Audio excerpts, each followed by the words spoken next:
Hello friends, मैं हूं M के पाल। इतिहास की कक्षा में आपका स्वागत है। आज हम आपके लिए लेकर आए हैं बोर्ड परीक्षा का इतिहास का पेपर है। ये वर्ष 2019 का है। इसका फर्स्ट पार्ट हम आपको करा चुके हैं, जिसमें हमने प्राचीन कालीन भारत से क्वेश्चंस कराए हैं। आज हम आपको कराएंगे मध्यकालीन भारत भाग 2, जो हमारी सेकंड पुस्तक है, उससे संबंधित जो क्वेश्चन आए हैं वो आज हम आपको कराएंगे। उससे पहले हम देख लेते हैं कि हमारा जो क्वेश्चन पेपर होता है, उस क्वेश्चन पेपर में कौन कौन सी हमें सूचनाएं दी जाती हैं, जिसके हमें अवलोकन करना होता है और फॉर्मेलिटीज़ करनी होती हैं। यहाँ सबसे पहले आपको अपना रोल नंबर लिखना होगा। फिर उसके बाद में आप देखेंगे कि जो क्वेश्चन पेपर मिला है वो हमें सही पेपर मिला है, तो इसको आप देख लेंगे। फिर देखेंगे कि हमारे पास में सिर्फ 3 ही घंटे हैं, 3 घंटे से ज़्यादा हमें समय नहीं मिलेगा। और ये जो हमारा क्वेश्चन पेपर है ये 100 मार्क्स का है, मैक्सिमम मार्क्स के 100 होंगे। फिर उसके बाद में हम देखते हैं कि निर्देश कौन कौन से दिए गए हैं। तो यहाँ पर हमें कुछ निर्देश दिए गए हैं। इस प्रश्न पत्र में कुल 22 प्रश्न होंगे। सभी प्रश्नों के उत्तर दीजिए। प्रत्येक प्रश्न के लिए निर्धारित अंक उसके सम्मुख अंकित है। जो क्वेश्चंस आपको दिए जाएंगे उसके सामने लिखा जाएगा कि 2 नंबर का है, या ये 5 नंबर का है, या 7 नंबर का है, कितने अंक का है एक क्वेश्चन, ये आपको दिया जाएगा। तो इस प्रकार से आप उसका जरूर ध्यान रखें। अब नेक्स्ट है निर्देश।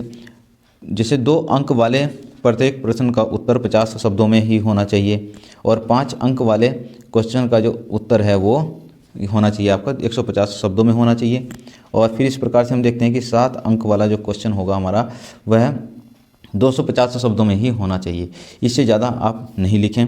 थोड़ा बहुत चल जाता है 10-5 थोड़ा ऊपर नीचे, लेकिन क्या है कि आपको इसी क्राइटेरिया के अंदर आपको अपना उत्तर लिखना है। इस प्रकार से आपको अपनी तैयारी रखनी है। और ये तैयारी कैसे होगी आपकी, जितना आप ज़्यादा से ज़्यादा लिख करके देखेंगे और अपनी ड्राफ्टिंग करेंगे, उतना आपको ज़्यादा अच्छा आपका जो आंसर होगा वो बिल्कुल सटीक बनेगा। तो इस प्रकार से आपको इन चीज़ों का ध्यान रखना है, क्योंकि अगर 2 अंक के में आप ज़्यादा लिखेंगे तो उसको आपको कोई फ़ायदा नहीं है। एग्जामिनर सिर्फ आपका 50 शब्दों में ही आपका आकलन कर लेगा कि आपका आंसर कितना सही है, तो वो 2 ही अंक देगा 2 अंक के क्वेश्चन पर। आगे चलते हैं हम। आगे मानचित्र है। मानचित्र अपनी उत्तर पुस्तिका के साथ संलग्न कीजिए। जो मानचित्र आपको मिलेगा, आप उस मानचित्र पर सबसे पहले तो अपना अनुक्रमांक लिखेंगे, जो कक्ष निरीक्षक होगा उसके हस्ताक्षर कराएंगे, और फिर उसके अंदर जो भी क्वेश्चंस दिया गया है उस क्वेश्चन को आप सारी सूचनाएं उसमें अंकित करेंगे। अब ये होगा कि क्वेश्चन जो नंबर क्वेश्चन का होगा उसी जगह पर आप अपना मानचित्र लगाएंगे सीरियल के हिसाब से। फिर उसके बाद क्या है कि अपनी सारी आपने सूचनाएं कर दी। अब मैं यहाँ बताता हूँ आपको मानचित्र कौन कौन से आते हैं आपका। जैसे कि आप प्राचीन कालीन भारत की बात करेंगे, तो प्राचीन कालीन भारत में से आपके जो मानचित्र का क्वेश्चंस बनते हैं, एक तो हड़प्पा सभ्यता से बनते हैं। हड़प्पा सभ्यता से संबंधित जितने भी भारत के अंदर स्थल हैं उनकी सब जानकारी आपको होनी चाहिए, कौन सा कहाँ पर है। जैसे कि कालीबंगा राजस्थान में है, लोथल जो है गुजरात में है, धोलावीरा गुजरात में है। तो इस प्रकार से विभिन्न प्रकार के स्थलों के बारे में आपको जानकारी होनी चाहिए हड़प्पा सभ्यता संबंधित। फिर उसके बाद में आता है यहाँ पर 16 महाजनपद है। जो 16 महाजनपद है, 16 जगह हैं वो, तो उनके बारे में आपको पता होना चाहिए, कौन कौन सी जगह कहाँ पर है मानचित्र के अंदर, वो आपको अंकित करनी आनी चाहिए।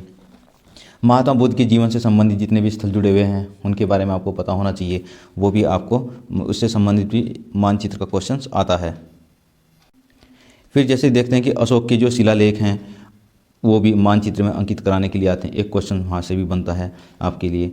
और इसी प्रकार से जो सूफी संत हैं, या यहाँ पर मध्यकालीन जो मंदिर हैं, जो वैष्णो मंदिर, शिव मंदिर है, प्राचीन कालीन शिव मंदिर है, वैष्णो मंदिर है, वो उनको अंकित कराने के लिए भी क्वेश्चन यहाँ पर बनता है। फिर आपके लिए बनता है एक क्वेश्चन यहाँ पर बनता है, जैसे कि औपनिवेशिक काल में जितने भी शहर यहाँ पर विकसित हुए हैं, जो अंग्रेज़ों के द्वारा बसाए गए जो शहर हैं, उन शहरों को अंकित कराया जाता है। हिल स्टेशन जो अंग्रेज़ों के द्वारा यहाँ पर बनाए गए हैं उनको भी यहाँ पर अंकित कराने के लिए आता है। इस प्रकार से यहाँ पर हम देखते हैं कि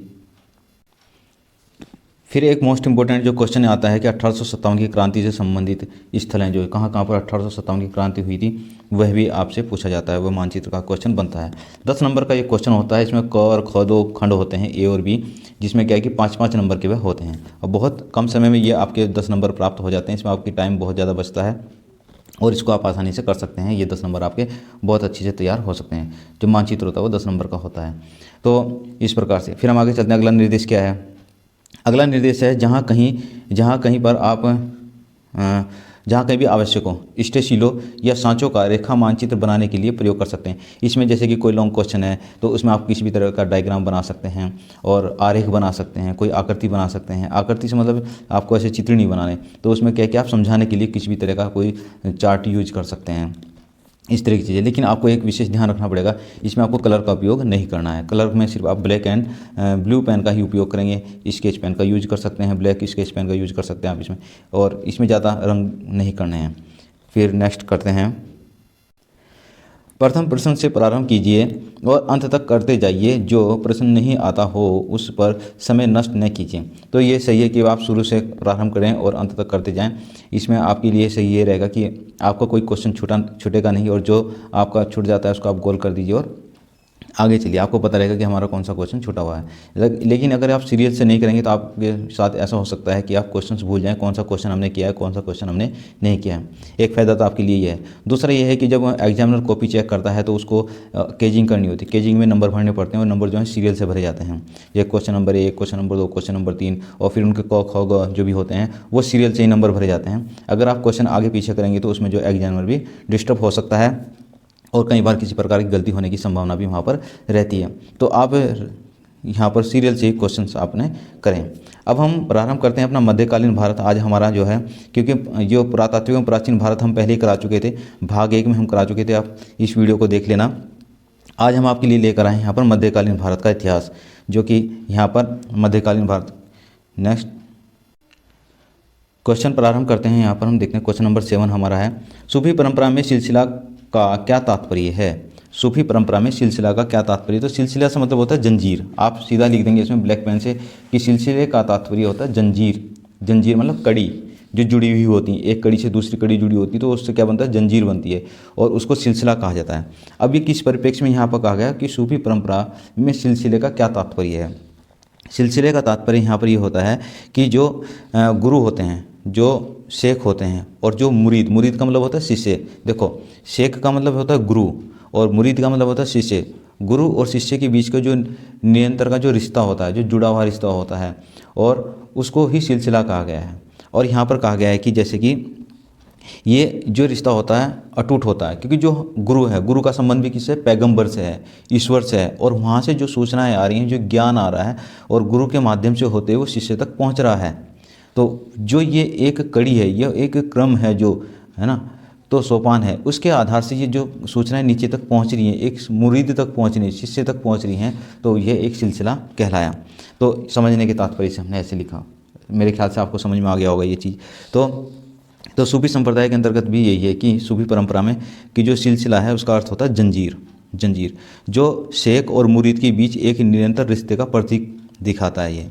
और इसमें क्या होता है कि जो आध्यात्मिक जो ज्ञान होता है, और जो गुरु का जो आशीर्वाद होता है, आध्यात्मिक ज्ञान और गुरु का आशीर्वाद, वो उसके शिष्य तक पहुंचता है। फिर उसके शिष्य भी जब परिपक्व हो जाते हैं तो वो भी गुरु का स्थान लेते हैं, और वो फिर आगे उसको ज्ञान को ऐसे पीढ़ी दर पीढ़ी आगे वो चलाते रहते हैं, और अंतिम जो मुरीद होता है लास्ट तक उसको वो ज्ञान पहुँचता है। तो इस तरह से पहुँचता। अधिकांश जो सूफी हैं, यहाँ पर अब हम बात करते हैं सूफी क्या है, कि सूफी जो संत थे ये जो आध्यात्मिक ज्ञान को यहाँ पर आगे बढ़ाते थे। तो 50 शब्दों में हम इतना ही इसमें लिखेंगे, और 2 नंबर का है, जिससे हम क्वेश्चन करेंगे तो इस चीज़ का हमें जरूर ध्यान रखना है कि वह क्वेश्चन जो है, वो जो प्रश्न है वो कितने अंक का है। तो 2 अंक का है, तो सिर्फ हम उसमें 50 शब्दों का ही इसमें ध्यान रखेंगे। आगे चलते हैं, हम्पी की खोज। हम्पी की खोज के बारे में हम बात करते हैं। यहाँ पर हम्पी की खोज कैसे हुई, ये हमारा क्वेश्चन है। ये क्वेश्चन जैसे यहाँ पर तो 2 अंक में दिया है, लेकिन कभी ऐसा भी हो सकता है कि परीक्षा में 5 अंक में भी आ सकता है ये, और ये कभी 7 अंक में भी आपको ये क्वेश्चन मिल सकता है, क्योंकि इसको छोटा भी लिखा जा सकता है और बड़ा भी लिखा जा सकता है। यहाँ पर आपको मैं 50 शब्दों में बताकर थोड़ा मेरे शब्द ज़्यादा हो जाएंगे, क्योंकि ये आगे के लिए भी आपका क्वेश्चन तैयार हो सकता है 5 नंबर में भी। तो हम इसमें लिखेंगे कि जैसे कि हम्पी के जो भग्नावशेष थे, भग्नावशेष का मतलब होता है जो टूटे फूटे महल होते हैं, जो खंडर होते हैं, उनको भग्नावशेष बोलते हैं। जो अवशेष मिलते हैं, महलों के अवशेष, जो सामग्री मिलती है, पुरातात्विक जो सामग्री होती है, अवशेष सामग्री को मिलते हैं भग्नावशेष बोलते हैं। तो हम्पी के भग्नावशेष थे। 1800 ईस्वी में एक अभियंता थे यहाँ पर, जो पुरातात्विकविद थे, कर्नल कॉलिन मैकेंजी। आप साथ साथ इसका नोट्स भी बनाते चलें। जैसे क्वेश्चन नंबर डाल दिया आपने, क्वेश्चन लिखा तो उसके उसमें क्या करेंगे, आप डालते चलेंगे। तो हम्पी के भग्नावशेष 1800 ईस्वी में एक अभियंता, और वो पुरातात्विकविद भी थे, कर्नल कॉलिन मैकेंजी द्वारा प्रकाश में लाए गए। पहला पॉइंट हमारा ये बनता है, सबसे मोस्ट इंपोर्टेंट पॉइंट। ठीक है जी। और मैकेंजी जो थे वो ईस्ट इंडिया कंपनी में कार्यरत थे। उन्होंने इस स्थान का सर्वेक्षण किया, और उसका पूरा मानचित्र भी इन्होंने तैयार किया। हम इसमें इतना लिख देंगे। हम्पी शहर 2 नंबर में लिखना है ना, पहले तो हमें इसको 2 नंबर के हिसाब से देखते हैं। तो इतना आपने इसमें लिख दिया और आपको 2 अंक आराम से मिल जाएंगे। 50 शब्द ये हो गए। अगर हम इसको और विस्तार से लिखना चाहें तो जैसे कि 5 नंबर में आ जाता है ये, तो हम शुरुआत इसकी ऐसे ही करेंगे कि हम्पी के जो भग्नावशेष, पहले तो आप भग्नावशेष का अर्थ बता दें क्या है, कि जो कि उस स्थान पर मिले हुए जो टूटे फूटे महल हैं उसके अवशेषों को भग्नावशेष कहा गया। फिर हम कहेंगे कि ये कब हुई, जो हम्पी की जो प्रकाश में जो लाया गया वो 1800 ईस्वी में लाया गया। और किसके द्वारा लाया गया? जो एक अभियंता थे, इंजीनियर थे और पुरातत्वविद थे, कर्नल कॉलिन मैकेंजी के द्वारा उसको प्रकाश में लाया गया। दूसरा पॉइंट हम बनाएंगे, जो मैकेंजी थे यानी कर्नल कॉलिन मैकेंजी थे, वो ईस्ट इंडिया कंपनी में कार्यरत थे। इन्होंने एक स्थान का जैसे मतलब इस स्थान का सर्वेक्षण किया और उसका मानचित्र भी तैयार किया। इनके द्वारा यहाँ पर कई सारी जानकारियाँ हासिल की गई। और जानकारियाँ किस प्रकार से हासिल की? जो इस क्षेत्र में यानी कि हम्पी के आसपास जितने जो मंदिर थे, जो प्राचीन कालीन मंदिर थे, जैसे कि विरूपाक्ष का मंदिर था, यहाँ पर पंपा देवी का मंदिर था, वहाँ के जो पुजारी थे उन पुजारियों से इन्होंने बात की और उन पुजारियों से कुछ बातें इनको पता चली। क्योंकि जो पुजारी थे वो पुरोहित थे और वो पीढ़ी दर पीढ़ी वहाँ पर रहते आ रहे थे, इसलिए कुछ परंपराएं थी, जो कहानियाँ थी, जो हम्पी के काल से, विजयनगर काल से ही वो एक तरह से पीढ़ी दर पीढ़ी चलती आ रही थी। तो इस प्रकार से कर्नल कॉलिन मैकेंजी ने उन पुजारियों से, जो पुजारी वहाँ पर मंदिरों में रहते थे, विरूपाक्ष का मंदिर और पंपा देवी के मंदिर में जो पुजारी पुरोहित रहते थे, उनकी स्मृति के आधार पर कुछ जानकारी जुटाने का प्रयास किया। दूसरा पॉइंट हमारा ये बनता है। तीसरा पॉइंट हमारा बनता है कि 1836 में कुछ अभिलेख तैयार किए गए और हम्पी के अन्य मंदिरों में कई दर्जन अभिलेख इकट्ठा किए। जो हम्पी का मंदिर था उसके आसपास की जो वहाँ पर जो अभिलेख थे वो इकट्ठा किए गए। 1836 में कुछ वहाँ पर पुरातात्विकविद गए और उन्होंने उसका अध्ययन किया। फिर 1856 में क्या हुआ, इस क्षेत्र का पूरा एक चित्र तैयार किया, छाया चित्र तैयार किए गए, भवनों के चित्र तैयार किए गए, उनका संकलन किया गया और शोधकर्ताओं द्वारा उसका अध्ययन किया गया। ये सब चलिए तीसरा चौथा पॉइंट हमारा बन गया। फिर अगला पॉइंट हमारा बनता है कि इस शहर का जो हम्पी है, हम्पी साम्राज्य के इतिहास में इसका वर्णन मिलता है। तो कहाँ कहाँ पर इसका वर्णन मिलता है, जो इसके समकालीन जो इतिहास था, समकालीन जो साहित्य था, उसमें कहाँ कहाँ पर इसका वर्णन मिलता है उसके बारे में देखते हैं। यानी कि साहित्यिक साक्ष्य। अब यहाँ पर क्या है, सबसे लास्ट चरण में क्या है, साहित्यिक साक्ष्य की हुआ स्रोत लिए गए और उसमें कुछ विदेशी स्रोत रहे, कुछ तो विदेशी स्रोत मिले इसमें हमें। विदेशी स्रोतों से भी हमें विजयनगर के बारे में बात पता चली, जैसे बारबोसा हो गया, डेमंगो पाइस हो गया, तो इनके द्वारा जो यहाँ पर वर्णन है किए गए, तो वो उसका वृत्तांत मिलता है। फिर उसके साथ साथ यहाँ पर हमें पता चलता है कि कुछ जो स्थानीय यहाँ पर ग्रंथ थे, साहित्य थे, जैसे तेलुगु साहित्य में पता चलता है, कन्नड़ भाषा में लिखा गया साहित्य में पता चलता है, तमिल में पता चलता है, तमिल भाषा में जो साहित्य यहाँ पर लिखा गया था। और इसके साथ साथ ही संस्कृत भाषा में भी कुछ ग्रंथ यहाँ पर लिखे गए थे, संस्कृत भाषा में कुछ ग्रंथ यहाँ पर लिखे गए थे। और इन सभी में भी यहाँ पर हम्पी शहर के बारे में वर्णन किया गया, उससे भी इसकी जानकारी प्राप्त होती है। तो इस प्रकार से हमारा ये 5 नंबर का क्वेश्चन हो जाता है तैयार, हम्पी की खोज कैसे हुई उसमें। लेकिन हम यहाँ पर 2 नंबर का लिखेंगे तो शुरुआत में सिर्फ हमने इतना लिखना है। शुरुआत में जब अगर हम 2 नंबर के हिसाब से इस क्वेश्चन को लिखेंगे जी, इसकी जो प्रकाश में कब लाया गया था, हम्पी को 1800 ईस्वी में इसको प्रकाश में लाया गया था। ठीक है, प्रकाश में एक पॉइंट। दूसरा होता है प्रकाश में लाने वाला कौन था, कर्नल कॉलिन मैकेंजी, इसमें प्रकाश में लाने वाले थे ये। और इस प्रकार से हम इसको, और कहाँ से सूचनाएं प्राप्त हुई, सूचनाएं प्राप्त की विरूपाक्ष के मंदिर से, विरूपाक्ष मंदिर और पंपा देवी का मंदिर। और एक बात हो रही है, जो हम्पी नाम पड़ा वो पंपा देवी के नाम पर ही पड़ा, क्योंकि जो वहाँ की स्थानीय देवी थी उसी का वो पंपा देवी का मंदिर है, स्थानीय देवी है, उन्हीं के नाम पर ही इस जगह का स्थान का नाम हम्पी पड़ा। अब हम चलते हैं नेक्स्ट क्वेश्चन पर। हमारा नेक्स्ट क्वेश्चन है, बादशाहनामा का संक्षिप्त टिप्पणी लिखिए। बादशाहनामा पर संक्षिप्त टिप्पणी लिखिए। हमारा क्वेश्चन है बादशाहनामा पर संक्षिप्त टिप्पणी लिखिए। और यहाँ पर यह क्वेश्चन जो है 2 अंक में पूछा गया है, इसका 2 अंक में इसको हमने आंसर देना होगा। तो बादशाहनामा, सबसे पहले तो क्या होगा, बादशाहनामा का लेखक कौन है, बादशाहनामा का लेखक, ठीक है, बादशाहनामा का लेखक लाखेंगे हम। तो इसका बादशाहनामा का लेखक हो जाएगा आपका अब्दुल हमीद लाहौरी। ठीक है, अब्दुल हमीद लाहौरी। आप साथ साथ में इसके नोट्स बनाते जाइए, लाहौरी, ठीक है। तो इसके नोट इस प्रकार से आप पॉइंट में लिखेंगे तो ज़्यादा बेहतर रहेगा, आपको ज़्यादा अच्छे नंबर मिलेंगे। ठीक है जी। अब ये जो ग्रंथ लिखा गया उस समय बादशाह कौन था? शाहजहाँ। ठीक है, बादशाह कौन था? शाहजहाँ। शाहजहाँ के समय इसको लिखा गया था, शाहजहाँ, शाहजहाँ के समय इसको लिखा गया था। ठीक है जी। तो शाहजहाँ बादशाह था जिसने ये ग्रंथ लिखवाया था, और लिखवाया किससे था? अब्दुल हमीद लाहौरी के द्वारा लिखवाया गया था। और जिस प्रकार से अकबरनामा लिखा गया था उसी तर्ज पर इसको भी बनाया गया, बादशाहनामा बनाया गया। और इस ग्रंथ की कुल जो है 3 जिल्दें तैयार की गई, 3 बड़ी पुस्तकें तैयार की गई, और एक पुस्तक में इसमें 10 वर्ष का इतिहास लिखा गया था।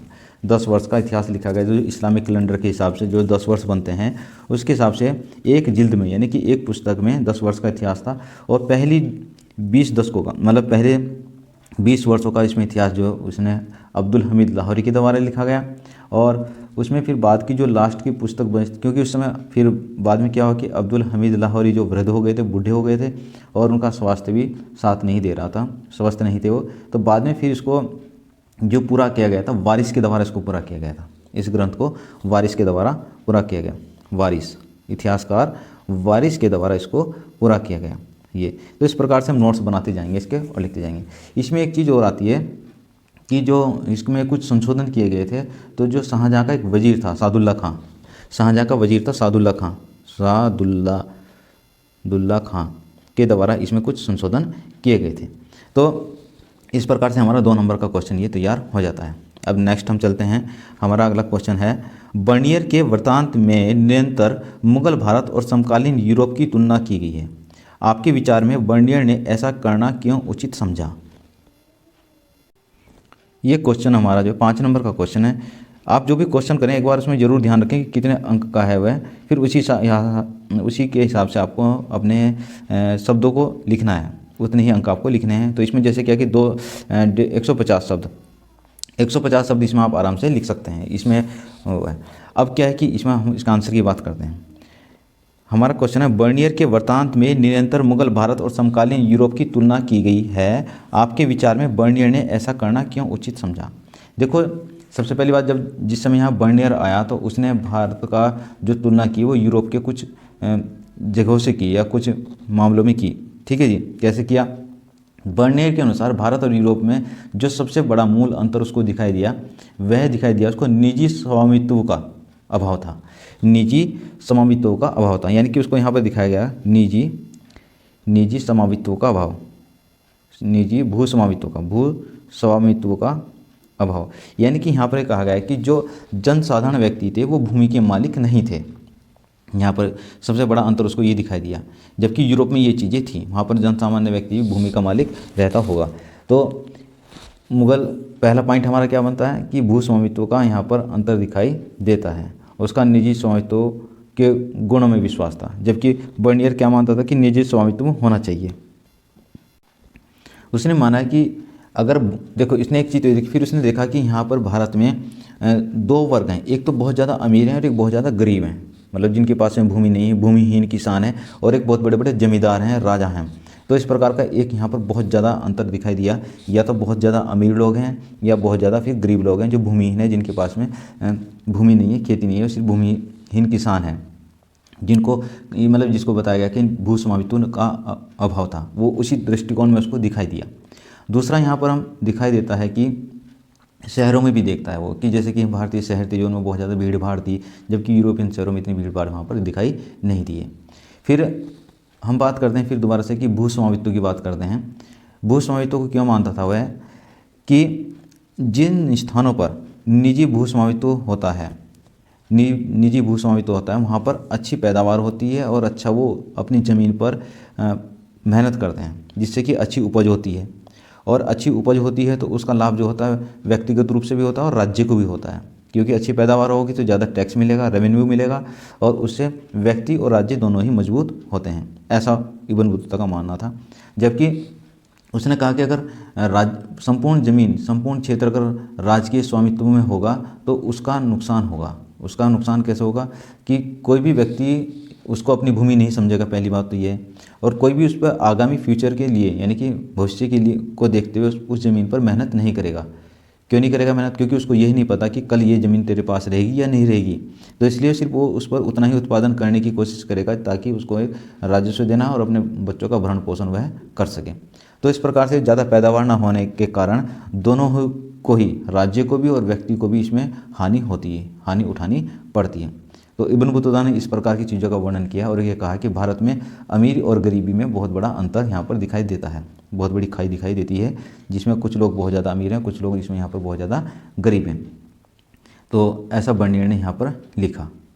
अब हम नेक्स्ट क्वेश्चन लिखते हैं, इसमें देखते हैं क्या है हमारा। अगला क्वेश्चन हमारा यह है दास प्रथा के संबंध में, अथवा है ये इसका। अथवा में हम देखेंगे कि हमने एक ही क्वेश्चन करना है, या तो हम अथवा में कोई भी क्वेश्चन करते हैं तो सिर्फ एक ही क्वेश्चन करना होता है। तो यहाँ पर होंगे दास प्रथा। दास प्रथा के संबंध में इब्न बतूता द्वारा दिए गए साक्ष्यों का विश्लेषण कीजिए। हमारा क्वेश्चन यह है।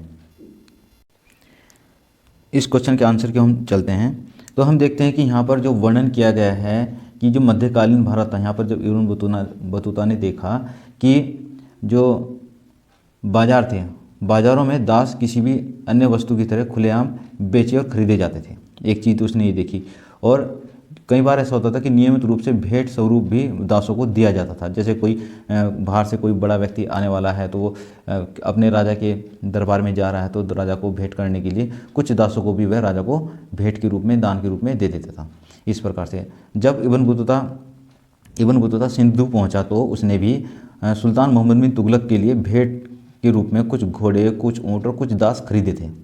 पॉइंट बनाते चले आप इस तरह का कि जब इब्न बतूता सिंध पहुंचा तो उसने सुल्तान मोहम्मद बिन तुगलक के लिए कुछ भेंट स्वरूप घोड़े, ऊँट और दास खरीदे थे। जब वह मुल्तान पहुंचा तो उसने गवर्नर को किशमिश के बादाम के साथ एक दास और घोड़ा भी भेंट किए थे। तो देखिए, मतलब ये इब्न बतूता खुद बताता है इस बारे में। तो उसने कुछ दास और घोड़े मुल्तान के शासक को, गवर्नर को पेश किए थे।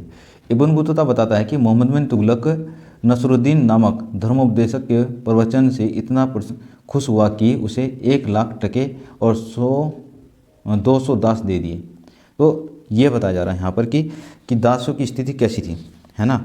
दास प्रथा के संबंध में बता रहा है कि भाई ऐसा था कि दासों को बड़ी ही आसानी से खरीदा और बेचा जा सकता था। दासों को भेंट स्वरूप, उपहार स्वरूप किसी को भी दिया जा सकता था और दास बड़े आसानी से यहाँ रखे जा सकते थे। ये चीज़ इसके वर्णन से पता चलता है। ठीक, और क्या पता चलता है? इब्न बतूता के विवरण से प्रतीत होता है कि दासों में काफ़ी विभेद था।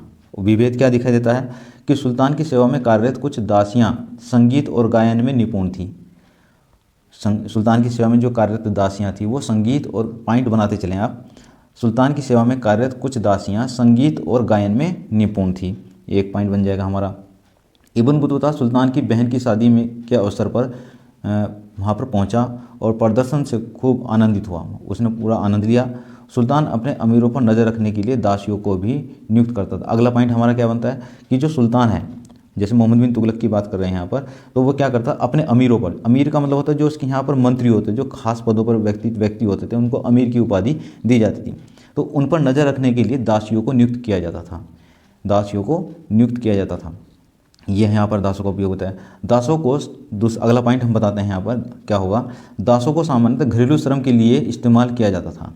अगला पॉइंट बनाएंगे, दासों को सामान्यतः घरेलू श्रम के लिए इस्तेमाल किया जाता था और इब्न बतूता ने इनकी सेवा को पालकी या डोले में पुरुषों और महिलाओं को ले जाने में विशेष रूप से अपरिहार्य पाया मतलब उसने देखा है इस तरह का।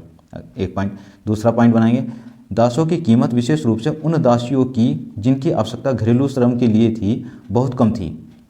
यानी कि जो घर में, जो राजा के द्वारा जो घर में रखे गए जो दास थे उनकी, या वैसे सामान्य थे कि घरों में जो दास रखे जाते थे उनकी कीमत कम होती थी जो परिवार में रखे जाते थे। और यहाँ पर देखा गया कि प्रत्येक परिवार जो समर्थ होता था वो 1 या 2 दास जरूर अपने घर में जरूर रखता था। तो इस प्रकार से हम देखते हैं कि यहाँ पर हमें पता चलता है कि भाई क्या स्थिति थी दासों की। इब्न बतूता ने इस प्रकार का वर्णन किया है। ये क्वेश्चन हमारा जो है 5 नंबर का है। इतना इसके अंदर आप आराम से लिख सकते हैं। नेक्स्ट क्वेश्चन हमारा होगा, भारतीय उपमहाद्वीप की मस्जिदों का स्थापत्य सार्वभौमिक आदर्शों और स्थानीय परंपराओं का सम्मिश्रण प्रदर्शित करता है, स्पष्ट कीजिए। तो हमने इसमें बताना है। देखो, सबसे पहले हम क्वेश्चन का अर्थ समझेंगे कि इसमें कहना क्या चाह रहा है ये। तो हम देखेंगे शब्द टू शब्द। स्थापत्य कला का मतलब होता है कि जो मस्जिद जो बनाई जाती हैं, कौन सी कला के आधार पर मस्जिदें बनाई जाती हैं, जो उनका स्ट्रक्चर होता है, जो उनके अंदर सामग्री लगती है, तो वो जो निर्माण किया जाता है उसको किसी ढांचे को जब तैयार किया जाता है तो वो स्थापत्य कला कौन सी शैली के द्वारा वो बनाया गया है वो उसको स्थापत्य कला कहते हैं। फिर कहते हैं कि सार्वभौमिक आदर्श। सार्वभौमिक आदर्श का मतलब होता है कि ऐसे आदर्श, ऐसी विशेषता जो सब जगह आपको दिखाई देंगी। वर्ल्ड में आप कहीं भी चले जाएं तो सभी जगह एक ही जैसे वो दिखाई देंगे, ये चीज़ें। और स्थानीय परंपराओं का मतलब ये होता है कि जो लोकल जो चीज़ें हैं, जो आपके आसपास की जो चीज़ें होती हैं, स्थानीय स्तर पर जो दिखाई देती हैं वो। अब यहाँ पर कहा गया है कि भारतीय उपमहाद्वीप की मस्जिदों का स्थापत्य सार्वभौमिक आदर्शों और स्थानीय परंपराओं का सम्मिश्रण प्रदर्शित, यानी कि मिला जुला रूप दिखाई देता है। ये बात आपको स्पष्ट करनी है। तो इसमें हम देखते हैं, हम इसका आंसर शुरू करते हैं। हम देखते हैं कि भारतीय उपमहाद्वीप में पाई जाने वाली मस्जिदों पर स्थानीय वास्तुकला, परिपाटी, सार्वभौमिक आदर्शों का सम्मिश्रण दिखाई पड़ता है। सबसे पहले हम ये लिख लेंगे। फिर हम इसमें क्या करेंगे, इसके बाद में हम इसके अंदर करते हैं, हम दो हेडिंग बनाएंगे। एक तो बनाएंगे हम इसमें हेडिंग कि सार्वभौमिक आदर्श, सार्वभौमिक आदर्श या लक्षण लिख देंगे या विशेषता लिख देंगे। एक हेडिंग ये होगी। और इसके अंदर हम लिखेंगे, इसके अंदर हम क्या लिखेंगे कि धर्म का स्थानीय आचरणों के संग जटिल सम्मिश्रण सर्वोत्तम उदाहरण है। ठीक है जी, हम किताबी लैंग्वेज की बात करते हैं यहाँ पर, लेकिन हम समझाते हैं अब क्या है। सार्वभौमिक लक्षण कौन से हैं? सार्वभौमिक लक्षण है यहाँ पर बताएंगे कि जैसे कि कोई भी मस्जिद बनाई जाएगी, जब कोई मस्जिद बनती है तो वह इमारत बनाई जाती है मस्जिद के रूप में, तो उसका जो प्रार्थना करने का जो आला होता है, जहाँ पर प्रार्थना की जाती है, तो उसका जो मुख होगा वह मक्का की ओर होगा। विश्व की चाहे कहीं पर भी कोई भी मस्जिद बनाई जाएगी तो जो उसका प्रार्थना स्थल होगा, जिसको आला कहते हैं, मेहराब कहते हैं, वह मक्का की ओर होगा। सबसे पहली विशेषता ये है कि आप इसको ब्लैक पेन से लिख देंगे कि मस्जिद का जो प्रार्थना करने का जो स्थान होता है, जिसको मेहराब कहते हैं, वह मक्का की ओर होगा। एक विशेषता ये होगी। दूसरी विशेषता क्या होगी इसमें कि जिसको बोलते हैं मिनबार, मिनबार बोलते हैं, यानी कि मिनबार का होता है व्यासपीठ की स्थापना से लक्षित होगा। हर जगह क्या होगा कि सभी जगह मस्जिदों में एक बैठने की स्थान होगा जहाँ पर धर्म से संबंधित शिक्षा दी जाएगी, या कोई भी जो चर्चा परिचर्चा होती है, वो सारे जितने भी अनुष्ठान वो होते हैं, उसके लिए एक व्यासपीठ का निर्माण जरूर होगा। प्रत्येक मस्जिद में होगा, चाहे वो मस्जिद किसी भी स्थान की हो। विश्व में आप किसी भी जगह चले जाएँ, विश्व में किसी भी स्थान की मस्जिद हो, सब में प्रार्थना का आला मक्का की ओर होता है और सभी मस्जिदों में व्यासपीठ स्थापित की जाती है। यह मोस्ट इंपॉर्टेंट चीज़ है। तो ये लक्षण कौन सा हो गया? ये लक्षण हो गया सार्वभौमिक आदर्श, ये सार्वभौमिक लक्षण हो गए। ठीक है, अब अगला हेडिंग हम डालेंगे इसमें कि स्थानीय आदर्श। स्थानीय आदर्श क्या होगा? स्थानीय आदर्श हम इसमें डालेंगे तो अगला हेडिंग डालेंगे, इसमें हम फिर लिखेंगे स्थानीय आदर्श कौन से दिखाई देते हैं। तो हम देखते हैं कि जो मध्यकाल में, उस समय की बात करते हैं जब यहाँ पर मध्यकाल की, तो मध्यकाल में जब मस्जिदें बनाई गई थी वहाँ पर, जैसे केरल की मस्जिद की बात करें तो केरल में 13वीं सदी में पहली मस्जिद जो बनी थी, उसकी जो छत थी वो चौकोर थी। उसकी छत कैसी थी? चौकोर छत बनाई जाती थी मस्जिदों की। ठीक है, शुरुआत में। तो क्या हुआ, वो लक्षण कहाँ का दिखाई दिया? स्थानीय लक्षण दिखाई दिया यहाँ का कि चौकोर मस्जिद छत जो होती थी चौकोर होती थी। भारत में बनी कई मस्जिदों की छत गुम्बदाकार भी है। अगला पॉइंट बनाएंगे, क्योंकि यहाँ गुम्बद आकृतियाँ भी होती थी। और अगला पॉइंट देखेंगे हम कि जैसे बांग्लादेश है, बांग्लादेश में एक ईंटों की बनी मस्जिद मिली है, अतिया मस्जिद। अंडरलाइन कर लेना आप उसको, अतिया मस्जिद लिखना। अतिया मस्जिद की जो छत है वह गुम्बदाकार है और वह ईंटों की बनी है। ठीक है जी। और नेक्स्ट फिर अगला पॉइंट हम बताएंगे जो स्थानीय लक्षण दिखाई देते हैं कि श्रीनगर में झेलम नदी के किनारे, श्रीनगर में झेलम नदी के किनारे शाह हमदान मस्जिद, शाह हमदान एक मस्जिद है और उस मस्जिद की छत भी चौकोर है। मस्जिद की छत चौकोर है, उस पर शिखर बना है और उसमें कुछ नक्काशीदार छज्जे भी हैं जो कि आकर्षक हैं, बहुत ही आकर्षित करते हैं। ठीक है, ये इस प्रकार से महत्वपूर्ण है। तो हम देखते हैं कि यहाँ पर कुछ लक्षण, कुछ आदर्श ऐसे हैं जो स्थानीय परंपराओं से प्रभावित होते हैं, स्थानीय परिपाटी से प्रभावित होते हैं और उनको स्थापत्य कला में दिखाया गया है। तो जो मस्जिदें बनाई गई हैं उसमें सार्वभौमिक लक्षण और स्थानीय जो लक्षण है, यह सार्वभौमिक आदर्श और स्थानीय आदर्श दोनों का ही सम्मिश्रण हमें दिखाई देता है। इस प्रकार से हमारा क्वेश्चन ये पूरा हो जाता है। नेक्स्ट क्वेश्चन हम करते हैं। नेक्स्ट क्वेश्चन हमारा है, विजयनगर साम्राज्य के उत्थान और पतन का संक्षेप में वर्णन कीजिए। हमारा यह क्वेश्चन है, तो विजयनगर साम्राज्य के उत्थान और पतन का संक्षेप में वर्णन कीजिए। इसमें हम देखते हैं कि विजयनगर साम्राज्य की, सबसे पहले हम क्या लिखेंगे इसमें कि विजयनगर साम्राज्य की स्थापना कब हुई जी, 1336 में विजयनगर साम्राज्य की स्थापना हुई। स्थापना करने वाले कौन थे, हरिहर और बुक्का, दो भाई थे, हरिहर और बुक्का। ठीक है जी, ये हो गया। इनके वंश का नाम क्या था, वंश का नाम था इनका जो वंश था वह था संगम वंश। अपने पिताजी के नाम पर इन्होंने संगम वंश रखा नाम, क्योंकि इनके पिताजी का नाम संगम था।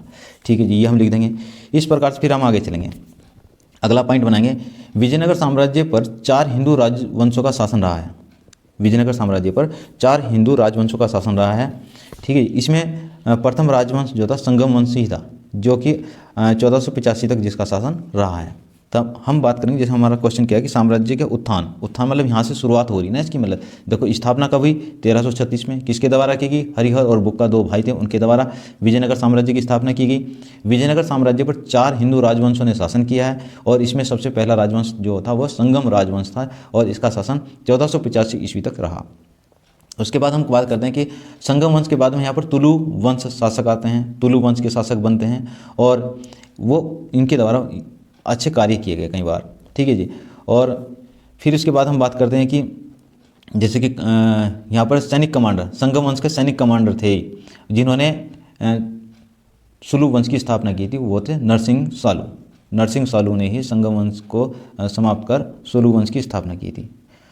फिर उसके बाद में क्या होता है, और हाँ ये देखते हैं कि इनका शासन कब से कब तक रहा, 1486 से 1505 ईस्वी तक सुलु वंश का शासन रहा। उसके बाद में शासन वंश आता है तुलु वंश।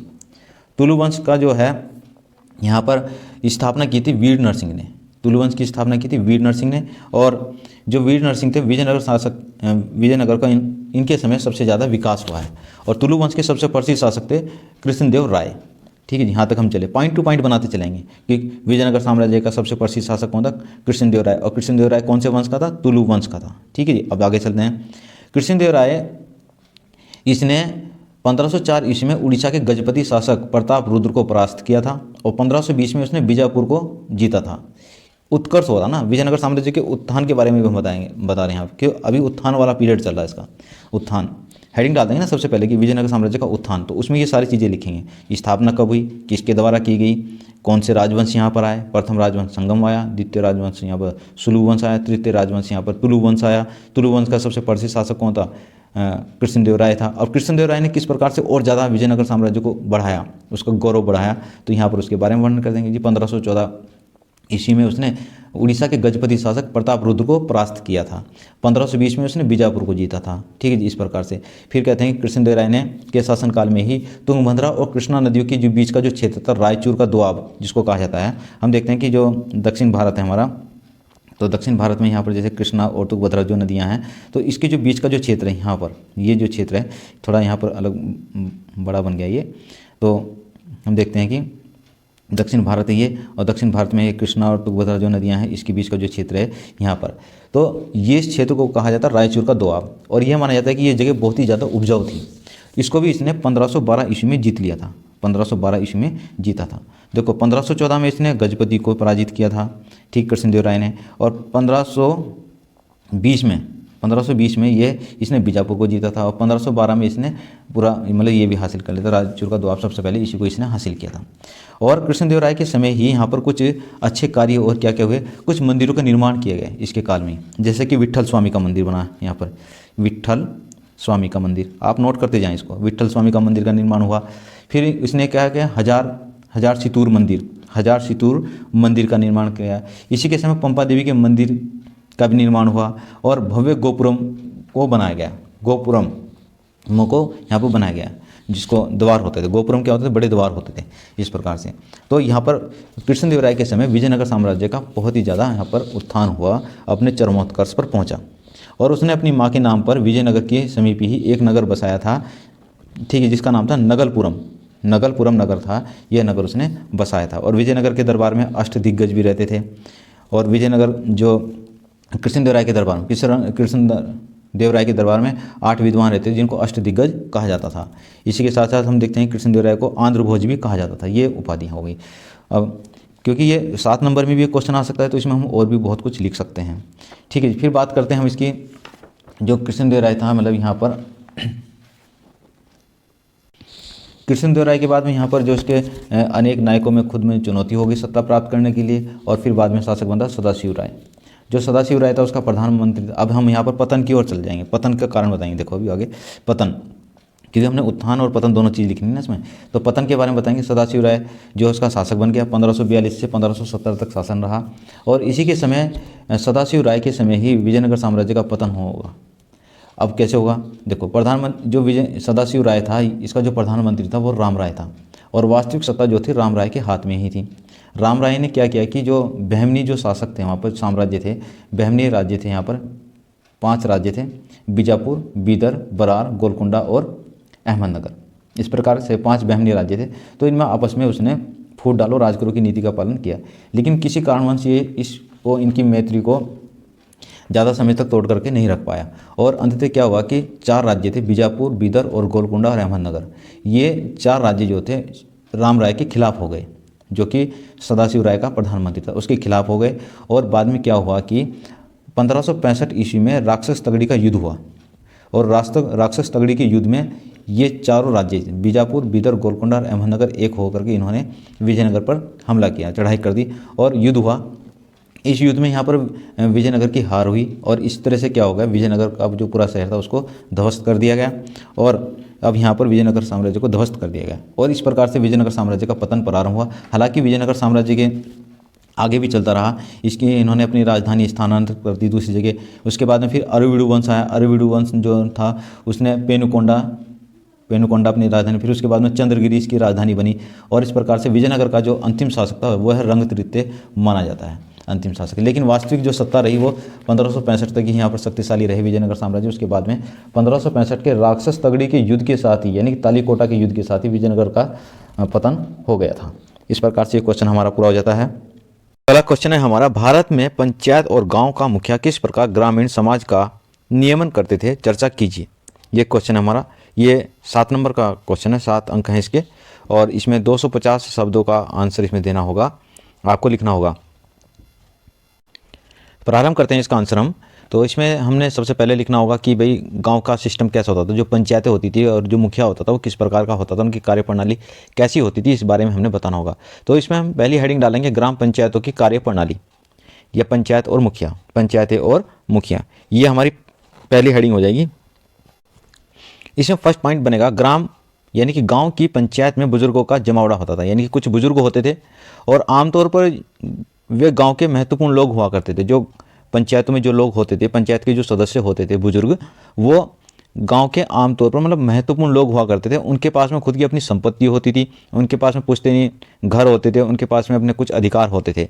तो महत्वपूर्ण लोग हुआ करते थे वो जो पंचायत के सदस्य होते थे। ठीक है जी, ये बात हुई। जिन गाँव में कई जातियाँ होती थी, दूसरा पॉइंट ये बनेगा कि जिन गाँव में कई जातियाँ होती थी वहाँ पर क्या होता था, अक्सर पंचायतों में भी विविधता पाई जाती थी, कि वो अलग अलग समुदाय के लोग जो हैं पंचायत के सदस्य वहाँ पर होते थे।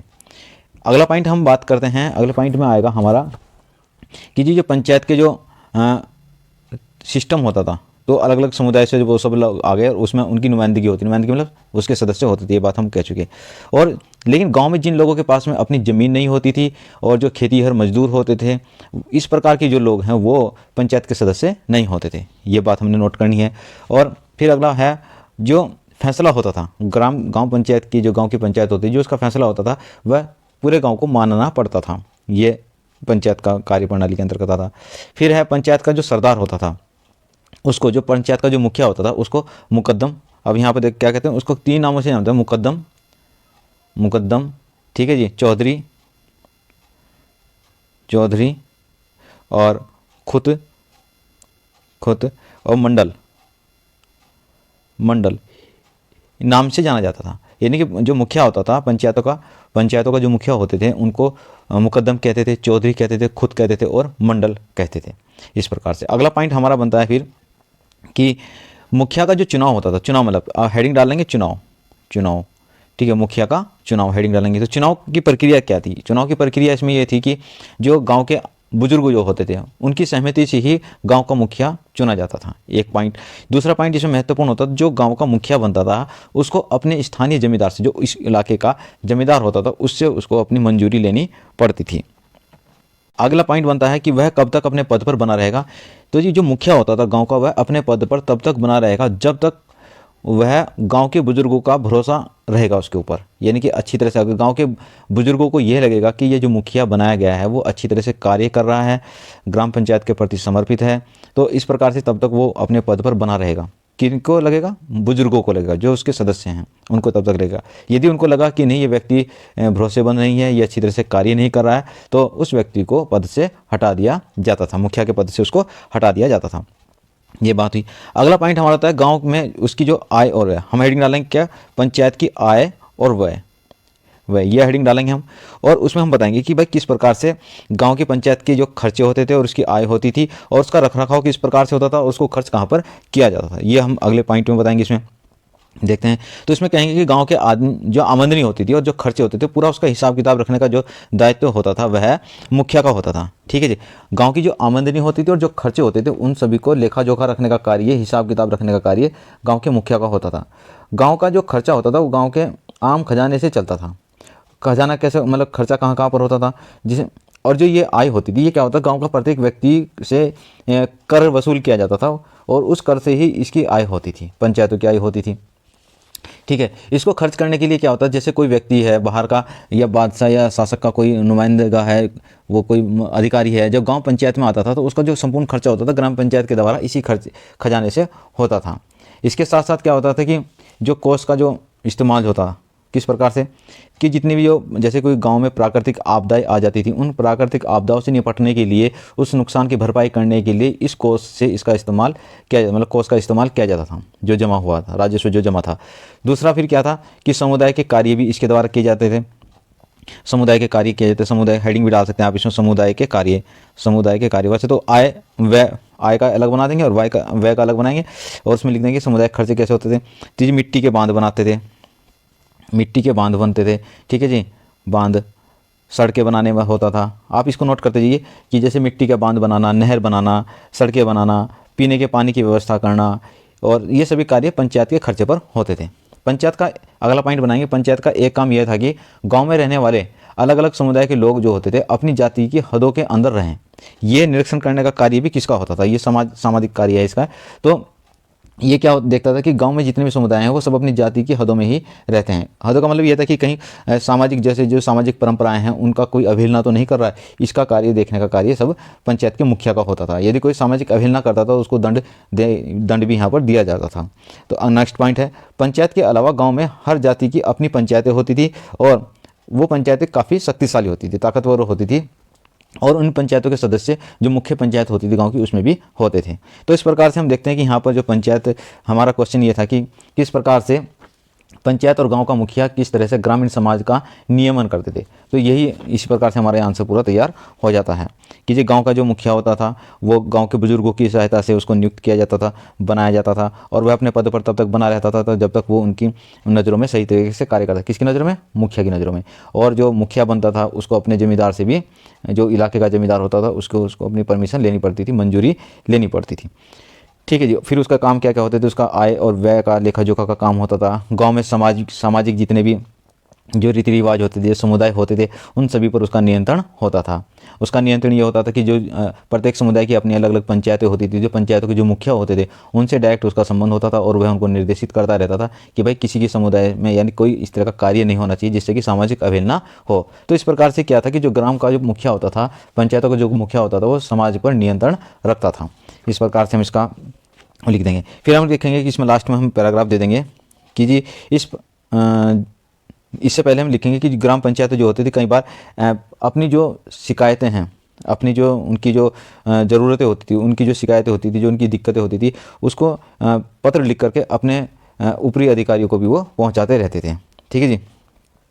और इस प्रकार के कार्य करती थी पंचायतें। इस प्रकार से हम यह जानकारी मिलती है कि मुगल काल की पंचायतें तथा मुखिया को विशेष अधिकार प्राप्त थे। आय व्यय का हिसाब किताब रखना, समुदाय के कार्य करना, ग्राम पंचायत का अतिरिक्त सभी जातियों की अपनी अपनी पंचायतें होती थी और पंचायती दीवानी और मुकदमों का निपटारा भी करती थी। इस प्रकार गांव के बुजुर्गों का नियंत्रण यहाँ पर रहता था। तो ये क्वेश्चन हमारा पूरा हो जाता है। इस प्रकार से हम इसको 250 शब्दों में लिख सकते हैं। यहाँ पर तो ज़्यादा शब्द हो गए, लेकिन इसको 250 शब्दों में अच्छी तरीके से समेटा जा सकता है, लिखा जा सकता है। हमारा अगला क्वेश्चन है, क्वेश्चन नंबर 12 का ये है अथवा। क्वेश्चन नंबर 12 का अथवा है, देखो जब अथवा क्वेश्चन होता है उसमें से कोई एक करना होता है, जैसे कि या तो ये करेंगे या फिर अथवा वाला क्वेश्चन करेंगे उत्तर पुस्तिका में। इस बात का आपका विशेष रूप से ध्यान रखना है, क्योंकि दोनों क्वेश्चन करने का कोई लाभ आपको नहीं मिलेगा। एग्जामिनर जो होगा वो आपको एक ही क्वेश्चन पर आपके नंबर देगा, अदर पर नहीं देगा। जो भी क्वेश्चन आप इसमें से पहले लिखेंगे उसी पर नंबर देगा, बाकी फिर वो रिपीटेशन इस पर लिख देगा। इसीलिए विशेष रूप से आपको इस बात का ध्यान रखना है। अब हम प्रारंभ करते हैं। हमारा नेक्स्ट क्वेश्चन है 16वीं शताब्दी में कृषि उत्पादन में महिलाओं की भूमिका का वर्णन कीजिए। तो यहाँ पर पूछा गया है 17वीं शताब्दी में कृषि उत्पादन में महिलाओं की भूमिका। तो इसका हम आंसर लिखेंगे। सबसे पहले हमने हेडिंग डालना है कृषि उत्पादन में महिलाओं की भूमिका। तो हम इसमें देखते हैं कि मुगल काल में, हम इसका आंसर लिखते हैं तो उसमें हम क्या लिखेंगे, पहले पॉइंट लिखेंगे हम, मुगल काल में महिलाएं कृषि उत्पादन में पुरुषों के साथ कंधे से कंधा मिलाकर जुटी रहती थी। पुरुष वर्ग हल चलाकर खेत जोतता था। तो ये इसका पहला पॉइंट बन जाएगा। दूसरा पॉइंट होगा आपका कि महिलाएं बुआई, निराई एवं कटाई के अलावा पकी फसल से दाना निकालने का कार्य भी करती थी। दूसरा पॉइंट ये हो जाएगा। तीसरा पॉइंट आपका हो जाएगा कि पश्चिमी भारत में जैसे वहाँ पर जो राजस्व महिलाएं थी वो हल एवं कुम्हार का चाक छू नहीं सकती थी, और बंगाल में पान के बाग में नहीं जाती थी। ये ऐसा लिखा गया है। फिर कुछ कार्य ऐसे होते थे, अगला पॉइंट बताएंगे हम, कुछ कार्य ऐसे होते थे जिसमें महिलाएं प्रमुख रूप से जुड़ी होती थी। ये कार्य होते थे जैसे कि सूत कातना। आप इसमें पॉइंट बनाते जाना इसको।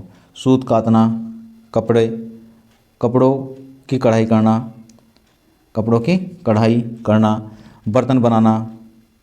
बर्तन बनाने का काम करती थी, मिट्टी के बर्तन बनाते थे, मिट्टी को साफ करना, गूंथना, ये सारे कार्य महिलाएं करती थी।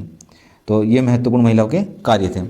फिर हम यहाँ देखते हैं कि इस प्रकार से देखते हैं कि मुगल काल में महिलाएं कृषि उत्पादन एवं दस्तकारी के कार्यों में महत्वपूर्ण भूमिका निभाती थी। हम इसमें इतना ही लिख सकते हैं, क्योंकि हमारा क्वेश्चन क्या है कि 16वीं-17वीं शताब्दी में कृषि उत्पादन में महिलाओं की भूमिका। तो हम कहेंगे हाँ जी हाँ, महिलाओं की, फिर हम इसका लिख देंगे महिलाओं की भूमिका थी। महिलाएं पुरुषों के साथ में कंधे से कंधा मिलाकर काम करती थी। पुरुष हल जोतते थे और महिलाएं खेत के अंदर अनेक कार्य करती थी। कौन कौन से कार्य करती थी? महिलाएं बुआई का कार्य करती थी, बुआई का कार्य करती थी, निराई का कार्य करती थी, ठीक है, इस प्रकार से, और कटाई का कार्य करती थी। इसके अलावा जो पकी हुई जो फसलें होती थी उनसे दाना निकालती थी। पकी फसल से दाना निकालना, इस प्रकार से। तो ये कार्य महिलाएं करती थी। इसी के साथ साथ अन्य दूसरे कार्य करती थी, सूत कातना, कपड़ों की कढ़ाई करना, बर्तन बनाना, मिट्टी को साफ करना, गूंथना इत्यादि कार्य महिलाएं करती थी। तो हम कुल मिलाकर ये बात लिख सकते हैं कि महिलाएं जो थी वो पुरुषों के साथ में कंधे से कंधा मिलाकर काम करती थी, और कृषि उत्पादन एवं दस्तकारी के कार्यों में महत्वपूर्ण भूमिका महिलाओं की यहाँ पर दिखाई देती है।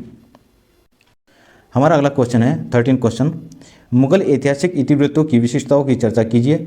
उनको कौन लिखवाता था और वे क्यों लिखे जाते थे? देखिए, हम जब यहाँ बात करते हैं मुगलकालीन इतिवृत्तों की, तो मुगलकालीन इतिवृत्त जो हैं वो मुगल बादशाहों के द्वारा लिखवाए जाते थे। उसकी विशेषताएं क्या आती थी? जितने भी मुगलकालीन जो दरबार में इतिहास लिखा गया, इतिवृत्त जो लिखे गए, उसमें क्या क्या हम देखते हैं विशिष्टताएं। हम हेडिंग डालेंगे, सबसे पहले क्या डालेंगे? हेडिंग विशिष्टताएं, ठीक है, विशिष्टता की हम हेडिंग डाल देंगे यहाँ पर। और अब क्या होगा उसमें विशिष्टताओं हेडिंग डालने के बाद में फिर हम देखेंगे क्या क्या चीज़ें उसमें हम बताएंगे कि जो इतिवृत्त होते थे इसमें जो जानकारी मिलती थी वो शासन में जितनी भी घटनाएं होती थी, शासन की घटनाओं का वर्णन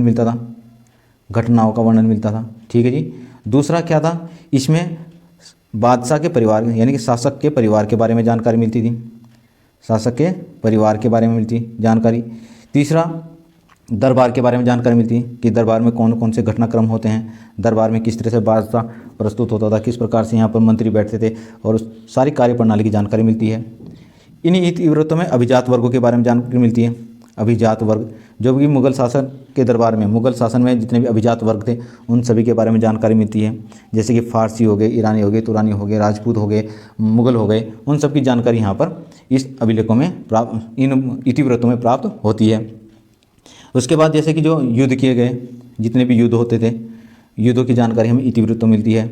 और फिर क्या होता है, प्रशासनिक जानकारी हमें इतिवृत्त में मिलती है। इतिवृत्त का मतलब इतिहास, जो वहाँ पर लिखा गया, प्रशासनिक व्यवस्था के बारे में जानकारी मिलती है, व्यवस्था के बारे में जानकारी मिलती है यहाँ पर। इस प्रकार से आप बनाते जाएंगे, लिखते जाएंगे और आपको बहुत अच्छी तरह से ये याद हो जाएगा। तो ये हो गई हमारा जो क्वेश्चन के अकॉर्डिंग हम बात करते हैं मुग़ल ऐतिहासिक इतिवृत्तों की विशेषताएं। ये इसकी विशेषताएं हो गई।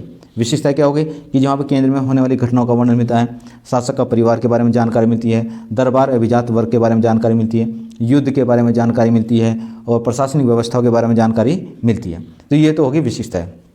अब आती है बात, ये जो क्यों लिखवाए जाते थे। अगली हेडिंग डालते हैं हम कि क्यों लिखवाए जाते थे या कौन लिखवाता था। उनको कौन लिखवाता था? कौन लिखवाता था? बादशाह लिखवाता था।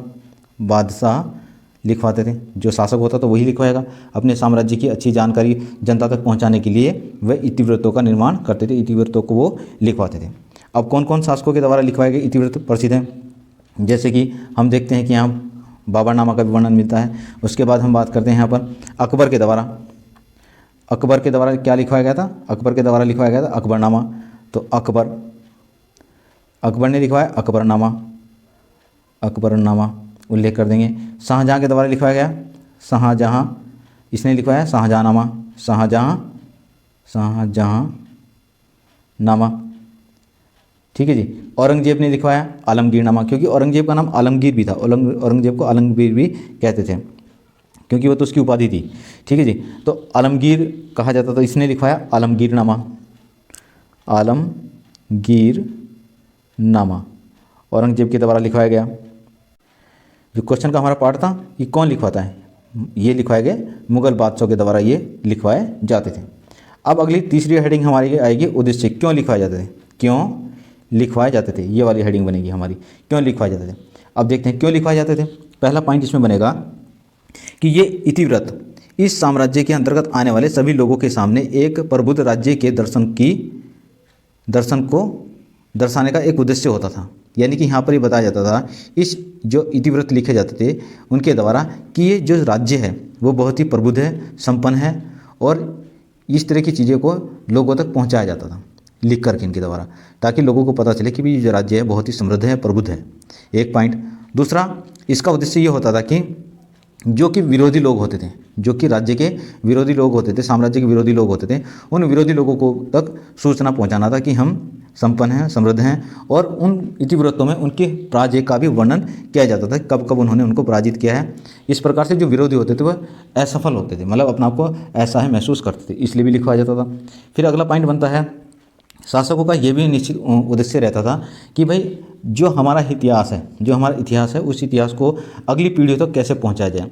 तो भावी पीढ़ी तक, अगली पीढ़ी तक इस इतिहास को पहुंचाने के लिए भी इतिवृत्त लिखे जाते थे। ये इसका महत्वपूर्ण उद्देश्य होता था। और जो ये इतिहास लिखे जाते थे ये दरबारी लेखकों के द्वारा लिखवाए जाते थे, जो दरबारी लेखक होते। और दरबारी लेखकों का पूरा उद्देश्य क्या रहता था कि जो बादशाह होता था वो उनका केंद्र बिंदु रहता था। लिखने का केंद्र बिंदु कौन रहता था? बादशाह रहता। संपूर्ण चीज़ें, सारी चीज़ें, घटनाक्रम जो भी चीज़ होती थी वह बादशाह से जुड़ी हुई होती थी। तो यही, क्योंकि अगली पीढ़ी तक सारी जानकारी उस बादशाह के बारे में पहुंचानी थी और या लोगों तक पहुंचानी थी और जनता प्रजा के सामने पहुंचानी थी। तो यही उनका उद्देश्य होता था, ताकि एक जो राज्य है उसकी अच्छी छवि जनता तक पहुँच सके, अच्छे जो उसका प्रभाव है वह बादशाह का जो प्रभाव है वह जनता तक पहुंच सके। इस उद्देश्य से ये, और अगली पीढ़ी इसको समझ सके, इतिहास को, उसके साम्राज्य के इतिहास को समझ सके, इसलिए ये इतिवृत्तों का निर्माण यहाँ पर किया जाता है। इतिवृत्तों को लेखकों के द्वारा लिखवाया जाता था। इस प्रकार से हमने इसका आंसर हम लिख सकते हैं। इसमें 3 हेडिंग बनेगी। पहले बताएंगे विशिष्टता कौन कौन सी थी। दूसरी हेडिंग, पहली हेडिंग इसमें बनेगी कि इतिवृत्तों की विशिष्टता बता देंगे। फिर उसमें बताएंगे कौन लिखवाता था, बादशाह लिखवाता था। क्यों लिखवाया जाता था, अभी हमने 3 पॉइंट बताए हैं कि जी देखो, हम शुरुआत से एक बार फिर इसका रिवीजन करते हैं। विशिष्टता क्या होगी? विशिष्टता ये होगी जी केंद्र में बादशाह रहता था, केंद्र बिंदु इन इतिवृत्तों का। जितने भी इतिवृत्त यानी कि इतिहास, जो दरबारी लेखकों के द्वारा इतिहास लिखा गया उसको इतिवृत्त बोला गया। जो इतिवृत्त लिखे जाते थे उसका केंद्र बिंदु बादशाह होता था। संपूर्ण घटनाक्रम बादशाह से जुड़ी हुई होती थी, उन्हीं को लिखा जाता था। बादशाह के परिवार के बारे में लिखा जाता था, दरबार के बारे में लिखा जाता था, अभिजात वर्ग के बारे में लिखा जाता था, युद्ध के बारे में लिखा जाता था और प्रशासनिक व्यवस्थाओं के बारे में लिखा जाता था। ये इसकी विशेषताएं हो गई। कौन लिखवाता था? अगला पॉइंट हेडिंग है बादशाह लिखवाता था। ठीक है जी। महत्वपूर्ण जो बादशाह जिनके, तो हालांकि बहुत सभी ने लिखवाए हैं, लेकिन महत्वपूर्ण हम इसमें वर्णन कर देंगे कि जैसे अकबर ने लिखवाया, शाहजहां ने लिखवाया और औरंगजेब ने लिखवाया। अकबर ने अकबरनामा, शाहजहां ने शाहजहांनामा, आलमगीर ने आलमगीरनामा लिखवाया, यानी औरंगजेब ने आलमगीरनामा लिखवाया, उसका वर्णन कर देंगे हम। और फिर आता है उद्देश्य। क्यों लिखवाए जाते थे? इसलिए लिखवाए जाते थे ताकि जनता को उस राज्य की प्रभुत्वता का पता चले, उस राज्य की संपन्नता का पता चले, और इसी प्रयोजन से वह इतिवृत्त लिखवाए जाते थे, यानी कि इसी उद्देश्य से इतिवृत्त लिखवाए जाते थे। दूसरा ये होता था कि दुश्मनों को भी दिखाना था कि हम कितने समृद्ध हैं, कितने मजबूत हैं। अपनी अच्छी जो बातें थी, बढ़ा चढ़ा करके जो भी चीज़ थी, यानी यह वास्तविकता थी, उसको वो इतिवृत्तों में लिखते थे। ठीक है जी। जिससे कि दुश्मन शब्द अपना आप ही कमज़ोर हो जाए सुन करके, बातों को पढ़ करके। फिर उसके बाद में क्या था कि और एक उद्देश्य क्या होता था, भावी पीढ़ियों को तक वो अपने इतिहास को पहुंचाना था। तो जितनी भी मतलब आने वाली जो पीढ़ी है वो राज्य के बारे में पढ़ेगी, कहाँ से पढ़ेगी? इतिवृत्त तो इसी तो पढ़ेगी। आज हम जो इतिहास पढ़ रहे हैं, ये क्यों पढ़ रहे हैं? क्योंकि उस समय लिखा गया था, तभी तो हम इस इतिहास को पढ़ पा रहे हैं। अकबर के बारे में, औरंगजेब के बारे में, शाहजहां के बारे में, ये जो हम मेडिवल पढ़ रहे हैं इसलिए तो पढ़ पा रहे, क्योंकि वो सब चीज़ें इतिहास में लिखी गई हैं। यानी कि भावी पीढ़ी को भी ये चीज़ें इतिहास को पहुँचाने के उद्देश्य से इतिवृत्त लिखे जाते थे, इतिहास लिखे जाते थे। तो इस प्रकार से हम इसका आंसर लिख देंगे। नेक्स्ट अगला क्वेश्चन है इसका 13 क्वेश्चन का अथवा है। तो मुगल दरबार में होने वाले प्रमुख कार्यकलापों का वर्णन कीजिए। मुगल दरबार में होने वाले प्रमुख कार्यकलापों का वर्णन कीजिए, ये हमारा क्वेश्चन है।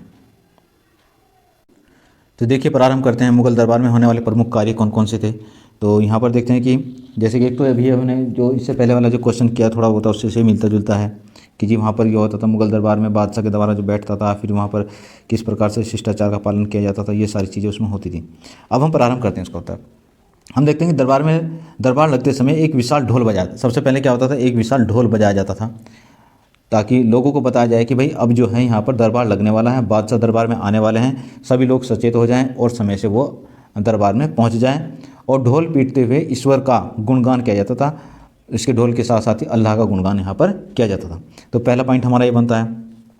दूसरा ये होता है कि दरबार में कौन कौन लोग मौजूद रहते थे? दरबार में यहाँ पर पुत्र मौजूद रहता था। दूसरा उनके जितने भी पौत्र होते थे वो मौजूद रहते थे, यानी कि बादशाह के परिवार से संबंधित लोग जो हैं वो भी दरबार में रहते थे। और जितने भी दरबारी होते थे, दरबारी लोग भी यहाँ पर जो भी दरबारी होते थे वो भी वहाँ पर मौजूद रहते, एक शिष्टाचार का पालन वो करते थे। सभी लोग वहाँ पर जितने भी मंत्री होते थे, अमीर होते थे, वो सभी दरबार में प्रवेश करते थे और एक शिष्टाचार का वो पालन वहाँ पर किया जाता था। इसी के साथ साथ दरबार में क्या होता था कि जो व्यक्ति, जैसे बादशाह का जब दरबार लगता था तो ये माना जाता था कि जो व्यक्ति जितना बादशाह के निकट बैठेगा वो उतना ही ज़्यादा पावरफुल होगा, उसकी उतनी ज़्यादा शक्तियाँ होंगी। ठीक है जी, उसके अधिकार उतने ही ज़्यादा होंगे जो बादशाह के जितना निकट रहेगा। तो बादशाह के दरबार में बैठने से भी व्यक्ति के अधिकारों का पता चलता था। ठीक है जी, ये पता गया। प्रत्येक व्यक्ति का वहाँ जो स्थान निर्धारित होता था कि किस व्यक्ति को कहाँ पर बैठना है। दूसरा फिर ये होता था कि बादशाह के दरबार में जितने भी जो लोग आते थे उनको पूरी तरह से शिष्टाचार का पालन करना पड़ता था, क्योंकि एक जो अभिवादन की अलग अलग जो नीतियाँ होती थी उनका पालन करना होता था। प्रत्येक व्यक्ति की अलग अलग होती थी, वो भी शक्ति के आधार पर किया जाता था कि। और दूसरा ये था कि बादशाह के प्रति कितना अपना जो विश्वास है वो प्रदर्शित करते हैं, उसको प्रदर्शित करने के लिए भी अभिवादन का एक अलग अलग शिष्टाचार करने का एक अलग अलग तरीका रहता था। ठीक है जी, ये सब दरबार में कार्यकलाप होते थे। इसी के साथ साथ यहाँ पर हम देखते हैं कि प्रसिद्ध विद्वान और विशिष्ट कलाकार जो होते थे, निपुण होते थे, जो वो भी बादशाह के प्रति अपना सम्मान प्रकट करते थे, वो भी सब दरबार में ही होते थे। जितने प्रसिद्ध विद्वान लोग थे, बड़े बड़े जो लेखक होते थे और कलाकार होते थे, वो भी दरबार में उपस्थित होते थे। ठीक है जी। फिर उसके बाद अगला पॉइंट बनते हैं कि दरबार में न्याय अधिकारी, राज्य के जितने भी न्याय अधिकारी होते थे वो भी दरबार में ही उपस्थित होते थे और बादशाह के सामने अपनी रिपोर्ट प्रस्तुत करते थे। न्याय अधिकारी बादशाह के सामने अपनी रिपोर्ट प्रस्तुत करते थे। ठीक है।